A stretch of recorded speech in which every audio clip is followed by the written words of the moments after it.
Okay. Hi, Akanksha. Hi, Soumya. How are you? Hi, we're good. Hi, thank you for having us today. Yeah. No problem. Thank you for taking out the time.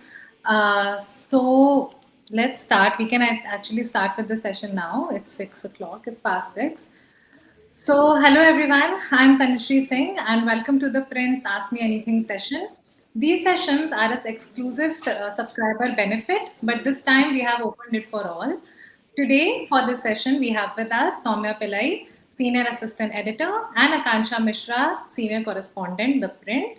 And today they will be taking your questions on the pollution crisis. First, we will start with a few subscriber questions which we have received in advance, and then we will take up some live questions which all of you can put it in the live chat, and we will take it up from there. So, hello Soumya, hi Akansha. We'll start the session. The first question that we have is by a subscriber, R. Kishore Kumar, and he's saying, do we have particulate matter records dating back to the 1960s or 70s? If yes, how do those trends compare with population growth, vehicle expansion, and real estate development? There must be some correlation in addition to factors like stubble burning and dust or fog. So I think I'll take that question to. I mean, it's a great question to start this AMA with because it also sets the tone for the rest of the questions. So the Right. short answer to this would be because our subscriber has specifically asked about the 1960s and the 70s. In the Indian context, the short answer is no, because particulate matter as a metric for pollution monitoring itself came in much later in India. So Okay. if we look at the trends, I'll just give you an example for Delhi.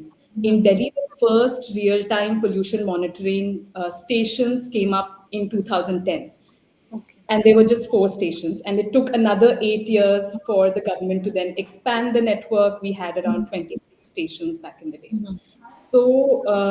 So that, I mean, that limitation was also because we did not quite understand what particulate matter itself was, right? Particulate matter of varying sizes, like when we say PM10, you have slightly larger particles, PM2.5, slightly lower, and then PM1, and it keeps getting smaller. So our understanding of particulate matter as a metric for pollution monitoring itself was not very strengthened, at least in the Okay. Indian context.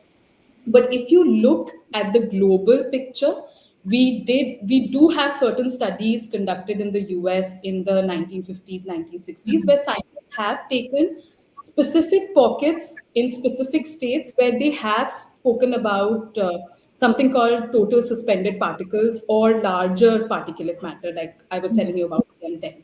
So Yes. such studies have been carried out, and we do have comparative data which shows that urbanization, like the subscriber itself pointed out, that urbanization is sort of directly connected to these particles increasing in the air. So Yes. we do have, key vehicular pollution, industrial pollution, waste burning, does sort of contribute to particulate matter and also reduces the size of these particles, which makes it more dangerous to human health. Yes. So that would be my answer. I mean, if I might just add to that, even if we don't have older records, we do have sort of a real-time experiment in that in 2020, for example, if you look at Delhi, when COVID happened and when industries shut down, when transport shut down, we did notice a significant dip in pollution. So you do Yes. see real-time correlation happening in front of your eyes.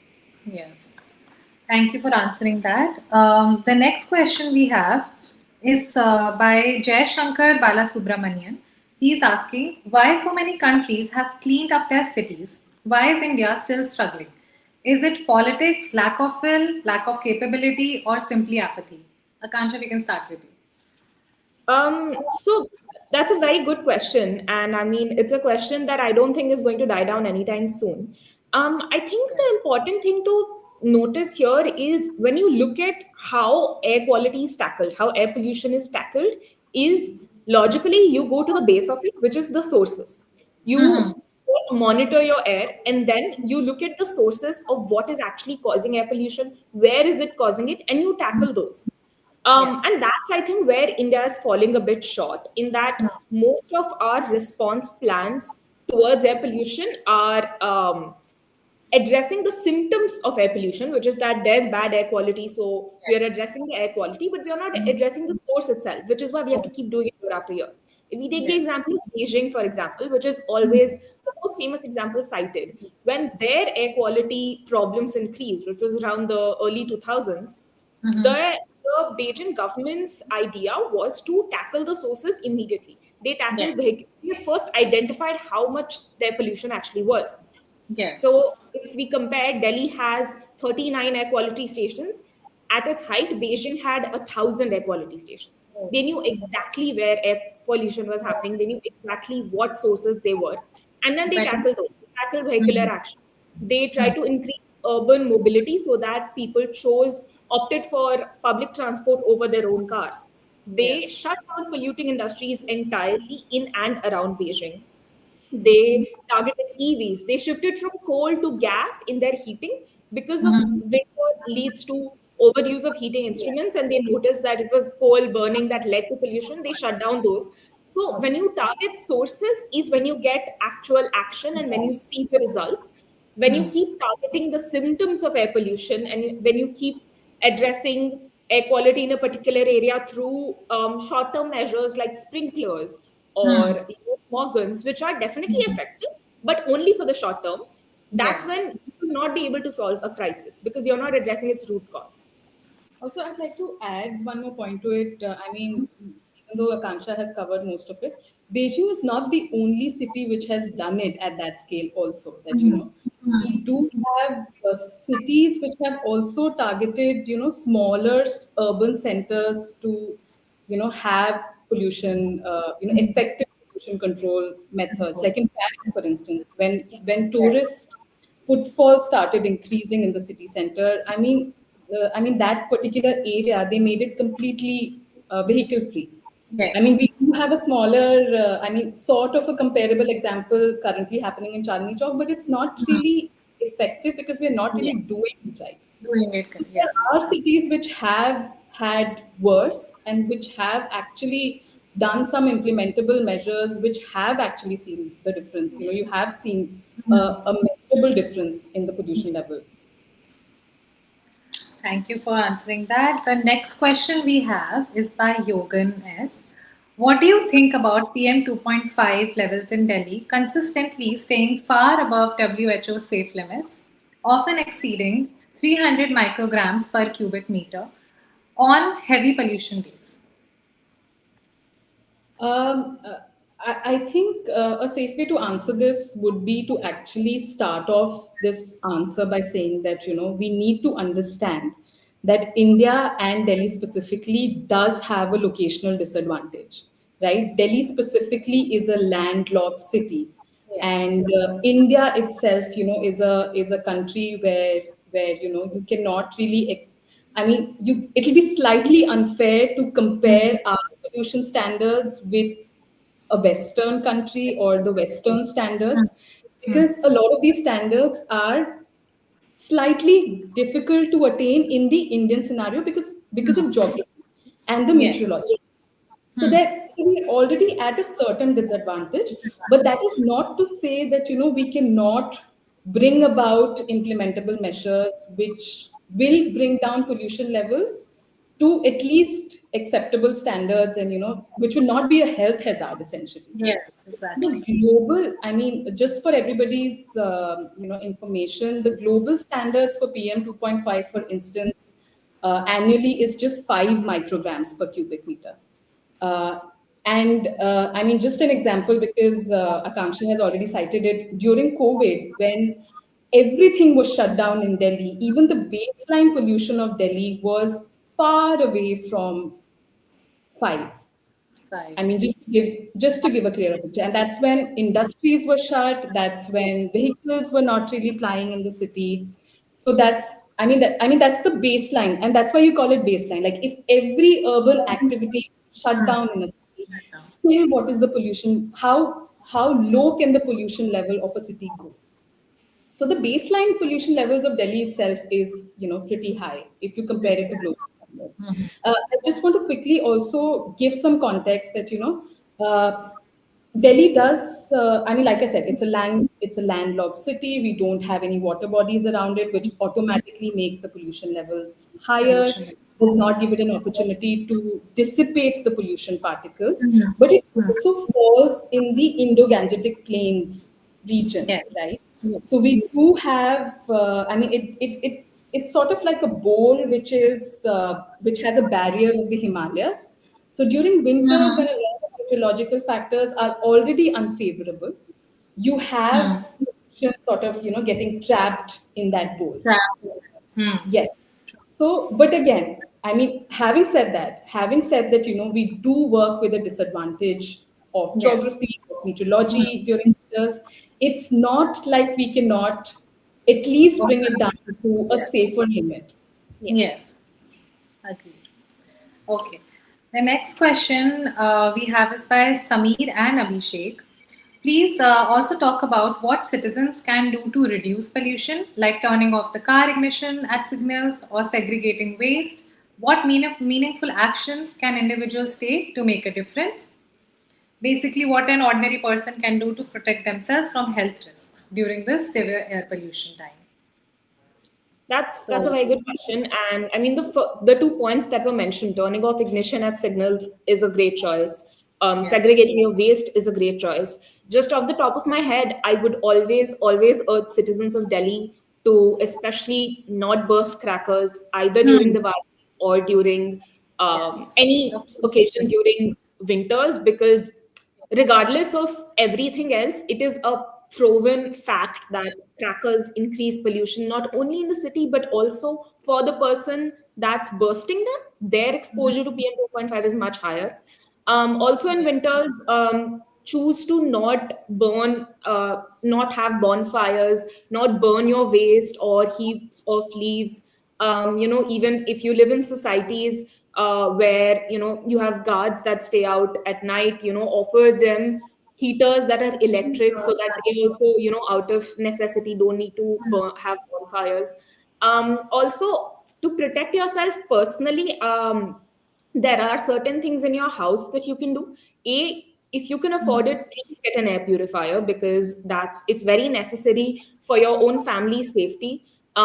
B, use a mask at all times. An N95 mask is very useful. It protects you a lot. So anytime you're outside, do use a mask. Avoid using substances like incense in your house, especially during this time, because in a closed space, the effect, like incense also increases PM 2.5 just in your own house. So during winters, maybe try to reduce that. And Yeah, in long term plans, I think also if you can opt for it, do opt for public transport when you're going out. Opt Yes. for electric vehicles if you can afford them. Yes. And Contribute. avoid walking outdoors, avoid exercising outdoors. I think that's an advice that a lot of people need to be given during winters, that it's doing more harm for your health than it's doing good. If you really want to do physical activity, do it inside your houses, and do less strenuous activity that will lead you to breathing more when you're in the outdoors in the mornings and evenings. I just want to add this point.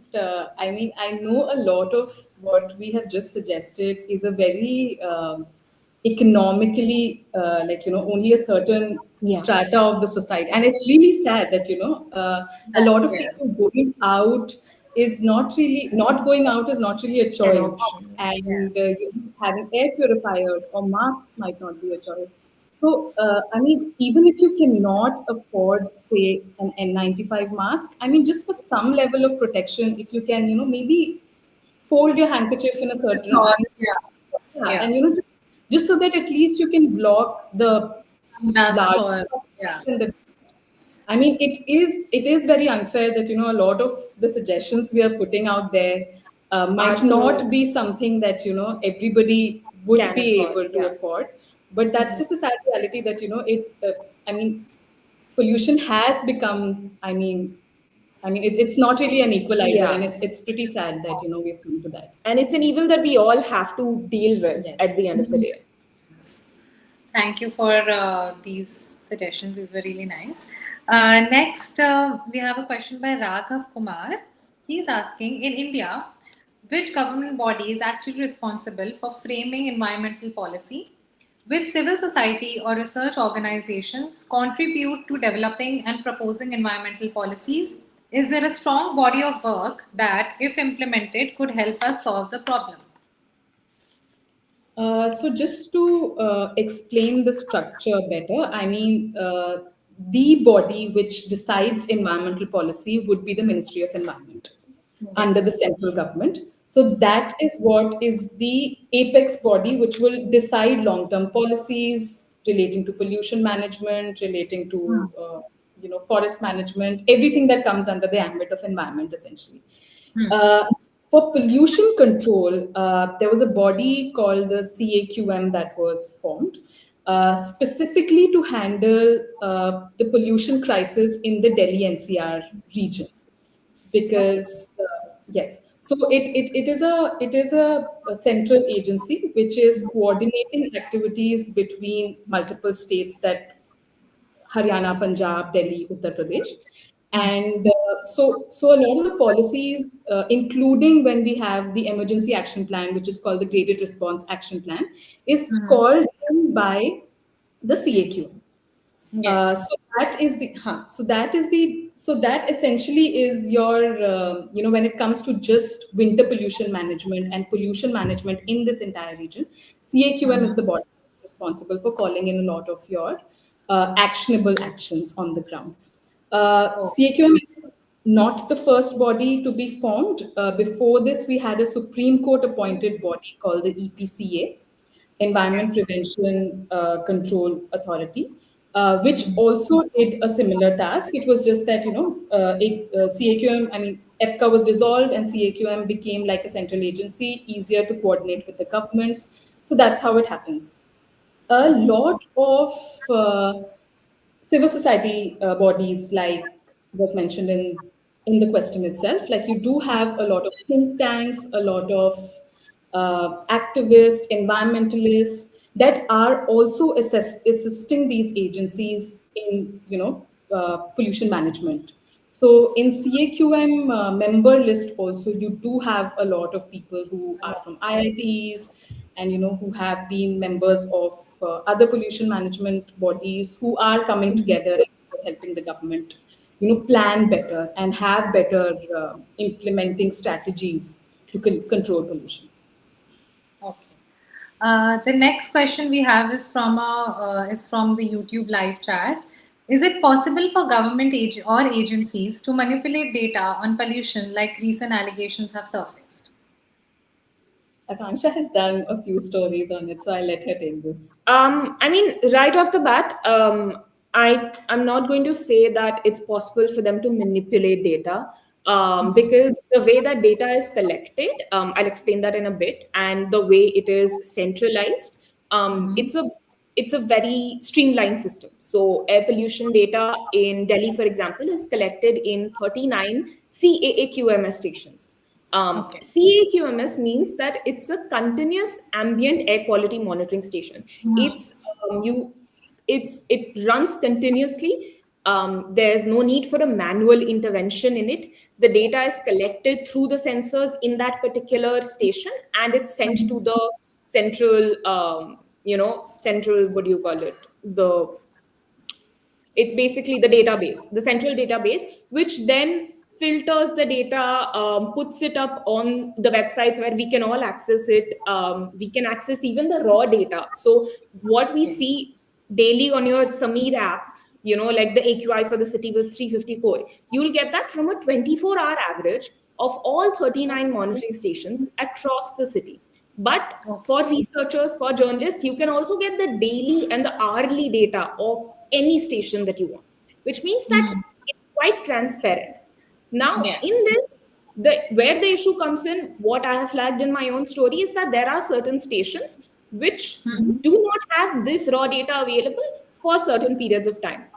If it's Okay. 1 hour or 2 hour in a day, we can assume that it's a machine, but obviously running 24 hours is not possible for any machine. There are certain recalibration issues that happen there. An hour or 2 hours is not going to affect the 24-hour average of a station. But if it's Yes. missing for say 8 hours in a day, that Mhm. means that a significant chunk of a Hmm. day's data is gone. Yes.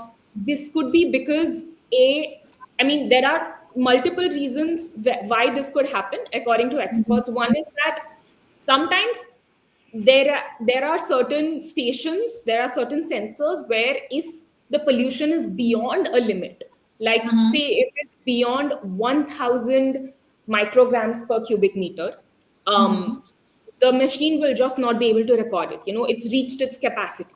Okay. That could be one possible reason, but I'll tell you, it's not that likely to happen. Yes. Secondly, if there is no recorded data for a significant amount of time, it means that there's something wrong with the machine. It's not Mm-hmm. recording the data itself. Yes.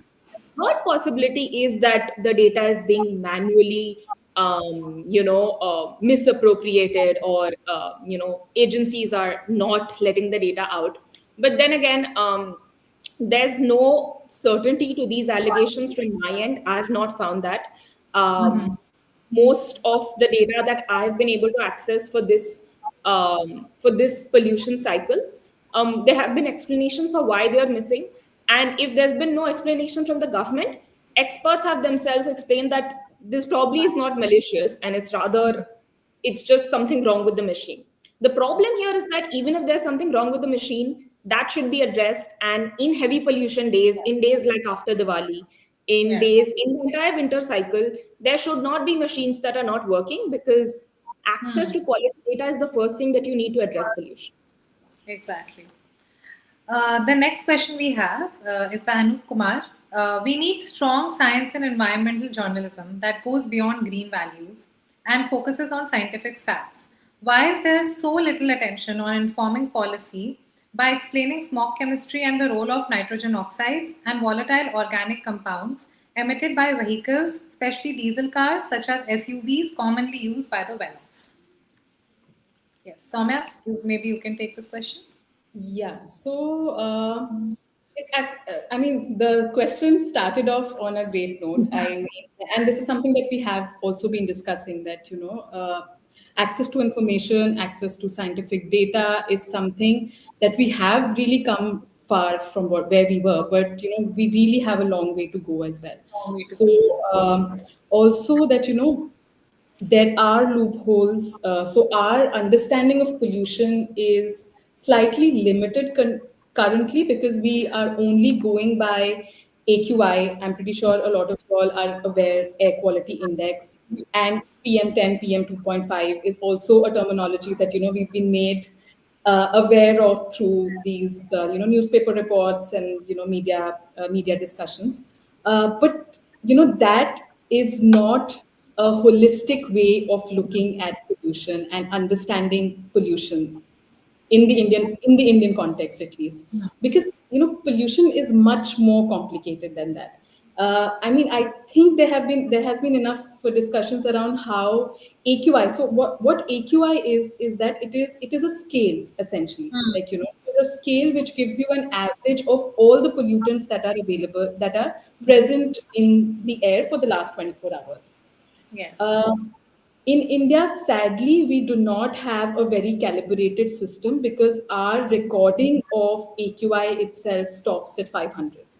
Yes. That is where all the social media discussions are also now moving towards, that when every global or private air quality monitoring system is giving you, say AQI of 600, 700, 800, even 999, why is it that the CPCB scale stops at 500? Yes, there is no way to know if, on how bad does it Hmm. get after it crosses the 500 mark threshold.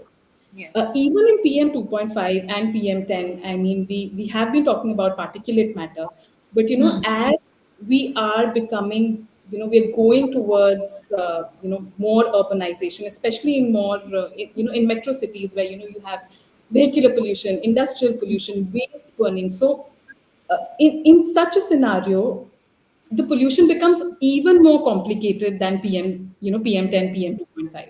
The Yes. particulate size itself goes down, so you do have smaller particles, like ki PM1 or PM0.5. Apart from that, that you also have a lot of toxic gases, which was what the question also mentioned, that Yes. like your nitrogen oxides or Nitrogen your oxide. VOC. Hmm. it's not, I mean, it is a peril of extreme urbanization. So VOCs and NOx is something that, that comes when combustion happens. So, when killer emissions stay for too long in the air, or industrial pollution stays for too long in the air, it reacts together, forms another pollutant called ozone, which is also something that we are seeing is rising in Delhi and a lot of urban centers. So, specifically to answer why we don't have specific understanding or monitoring of, say, NOx or VOCs, is because we don't even consider them to be pollutants as such. Yeah. These are precursors to pollution.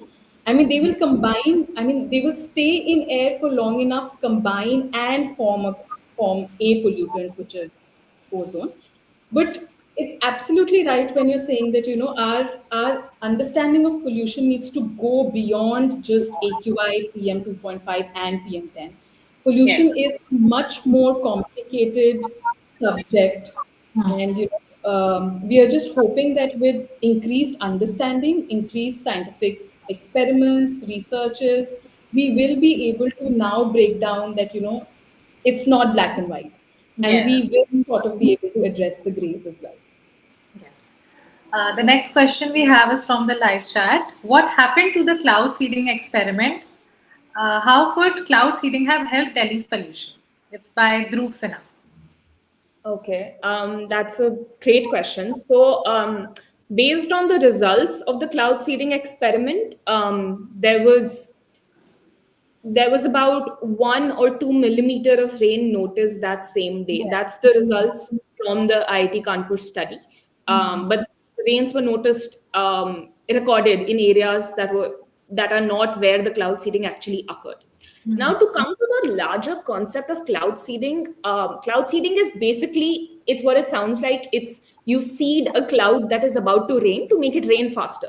Faster. And the logic of how cloud seeding would help pollution is the same logic of how water sprinklers help pollution. In that, precipitation brings down particulate matter. In the air, there's suspended particulate matter. It's because the air is very dry. When it rains, then this pollution particulate matter comes down.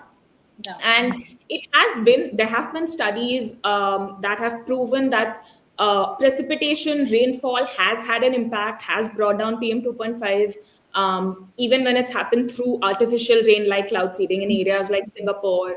I think there was an example from South Korea in a study that I'd read earlier. But the problem with cloud seeding working out or not working out in Delhi is that for cloud seeding to occur, like if I explain it very simply, to seed a cloud, you need a cloud. Yes. Delhi does not have rain bearing clouds in the period when it has its worst pollution. The worst pollution occurs in winters when our cloud cover is minimal, when most of our rainfall comes from western disturbances, which are not there during the winter months.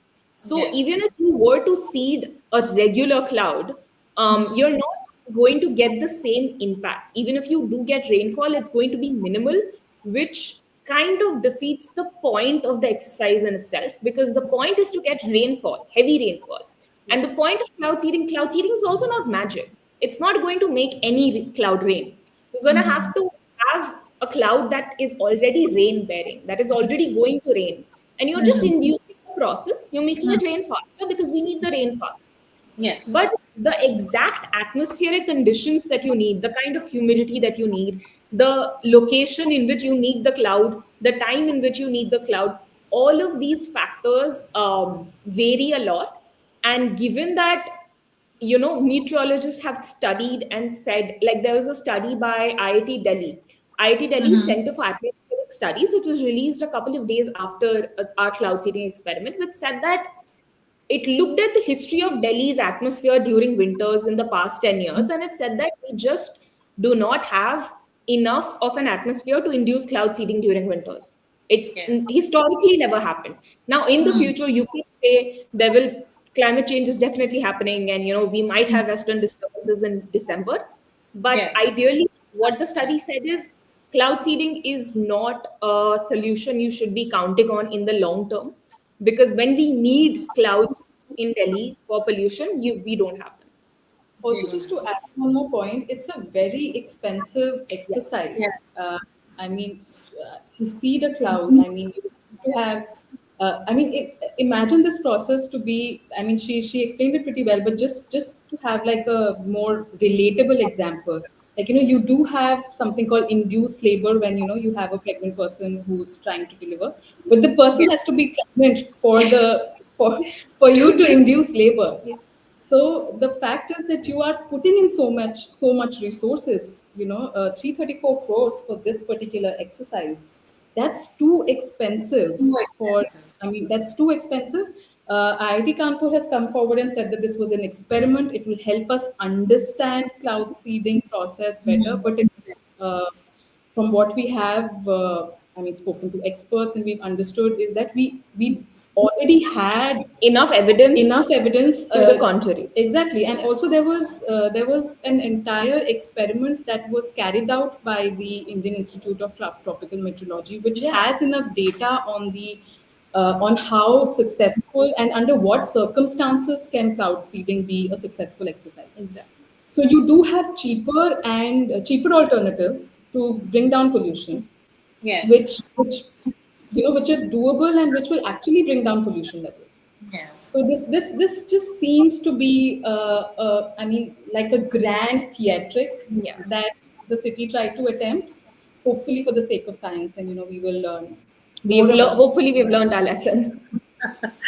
Okay, the next question we have is in the live chat. Do air purifiers really work? Should one person invest in it or not? I mean, I definitely think air purifiers do work, especially if you're in an enclosed space in your room, in your houses where you can actually control, the air quality in this surrounding. I would definitely advise it if you can afford it. B, if you have vulnerable people, if you have children, if you have elderly people, people with breathing problems around you, in Delhi's pollution, I think it's a very good solution. But also, I mean, I think quality also matters. As far as I know, most of the ones that I'm aware of are of a good quality. You do need to keep certain things in mind, like she was saying, that it needs to be in an enclosed space first of Okay. all for it to function. And also, air purifiers are not the magic wand that we are looking for, because if the pollution level outside is, so, I mean, if you're working with an AQI of 500 on the outside, there's not much that your air purifier will be Yeah. able to do in Yeah. terms of bringing pollution down. But I mean, something is better than nothing in that circumstances. I would certainly, like she said, that if you have children, elderly, if you have somebody who already has a history Yeah. of breathing trouble, I mean, for them, definitely, I mean, go for it. The next question we have by Anish Raj from in the live chat. In an ideal world, what practical policies, like the odd even cars, can government undertake to counter bad AQI or pollution? I think you have answered a lot of points in that, but just to summarize, because maybe you joined late, can you just like? I think what we were looking at, the pollution, the policy that we can recommend are policies that have already been implemented in other countries and have worked. Yes. But before even that, I think what's really necessary for Delhi is a source apportionment study. So the reason policy recommendations can only be given once you find out the source of your pollution. Now, Delhi has had a source apportionment study, which is basically a study to find out what are the major sources of your pollution. It was taken up by the Energy and Resources Institute, TERI, in 2018. Okay. Except before that, also. Before that, in 2016 is when we had the first Yeah. source apportionment study, which was done by IIT. But Okay. the study came in 2018, took the IIT study as the basis, Yeah. but it also we need to understand that source apportionment study is not a one-time Yeah. exercise. You That's cannot what. just do it once and say that we've understood how pollution Yeah. works. It's Yes. an evolving exercise because pollution is evolving. Yeah. Like, Exactly. the sources which were acting up, say, 5 years Ago. ago, Might not might be the not be the same same. right now. There might be different contributions of vehicular pollution, of pollution from fossil fuels, from power, from stubble burning. I mean, just this Yes. year we have noticed that stubble burning has gone down in Yes. Punjab, but still seen heavy pollution in Delhi, which makes us reckon with the question of what is causing it. And if you Yes. don't know what is causing it, if you keep thinking and thinking up of ways of, oh, this might be causing it, then you can never Mhm. actually address. Then you can even if you Yes. have good policies, they might not work out. So Exactly. for policy implementation, like reducing vehicle usage, like BS6 standards, like EVs, or Mm-hmm. shutting down polluting industries entirely, shutting down construction sites entirely, because dust is a huge Huge. component of air pollution. You need to actually know where and when is this pollution source acting up the most, and then act on it. Yes. The next question we have is, are PM 2.5 and PM 10 the worst pollutants, or are there other pollutants that are even more dangerous? Like I said earlier, that of course PM. I mean, imagine particulate matter. I mean, visually to be like concentric circles. So PM10 would be your coarse pollution particles. Also, it's not independent. It's not like PM10 is separate from Yeah. PM2.5 and that's separate from PM1. It's all like it. Uh, I mean, it stays in the air for long enough to become smaller particles, which is why it is important to address pollution immediately also when it starts going up. So yeah, particulate matter, I mean, irrespective of its size, of course, is a dangerous pollutant. I mean, the smaller it gets, the more dangerous it becomes, which essentially, I mean, imagine it this way: the smaller it gets, the easier it becomes for it to penetrate deeper into your body. So maybe a Mhm. PM10, your body's nose hair and your natural filters will be able to filter out, like your lungs and your nose, other filters will be able to filter out. Mhm. But say PM 2.5 will get into your organs, can get as deep as into your organs. And PM1, which is also something that we don't monitor continuously, which is a problem, it's so small that it can seep into your blood, that it's that harmful. So the tinier the particle, the more harm it does. Apart from that, you also have a lot of toxic gases that are in the air, right? You have sulfur oxides and you have nitrogen oxides. The point is that the more uh, combustion related pollution, the more toxic it will be. So vehicular emissions will always be greater than, say, a dust cloud that's around you. So vehicular pollution, industrial pollutants. Similarly, you have waste burning. A lot of Mhm. areas have plastic that is burned, extremely harmful. Yes. So like I said, that but particulate matter is something that we understand, and that's the kind of metric that we No. monitor on a continuous basis. But Yes. there are pollutants that are much more harmful, Harmful. which is not being monitored Monitored on a right now. regular basis. Okay. So the last question that we will be taking for today is, why is the AQI reading different on different websites and machines?